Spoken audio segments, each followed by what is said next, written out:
এই ঘটনার দায়টা হলো রাষ্ট্রের, সরকারের। এখন সরকার এমন একটা অবস্থা, সরকারই ঘটায় সরকার হলো বিচার চাচ্ছে।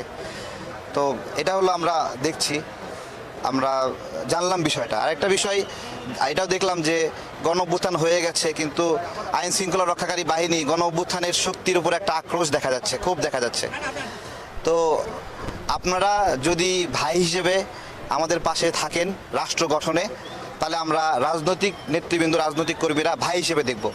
আর যদি মনে করেন আমাদেরকে প্রতিপক্ষ, তাহলে একটা জিনিস মাথায় রাখবেন যে আপনাদের চাবি কিন্তু আমাদের হাতে। কাম করেছে 18 সাল থেকে, তো মনে হচ্ছে একদিনে অর্ধেক হয়ে গেছেন অসুস্থ অবস্থায়।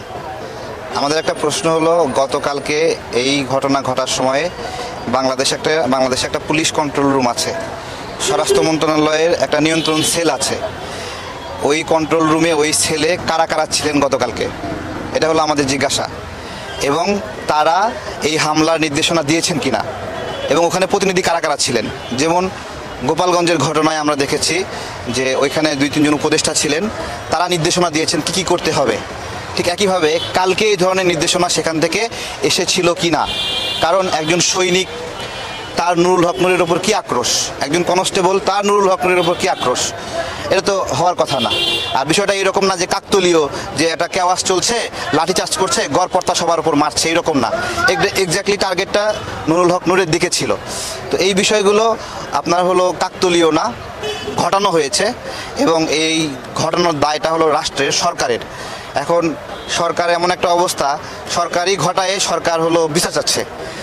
তো এটা হলো আমরা দেখছি, আমরা জানলাম বিষয়টা। আরেকটা বিষয় এটাও দেখলাম যে গণ অভ্যুত্থান হয়ে গেছে, কিন্তু আইন শৃঙ্খলা রক্ষাকারী বাহিনী গণ অভ্যুত্থানের শক্তির উপর একটা আক্রোশ দেখা যাচ্ছে, খুব দেখা যাচ্ছে।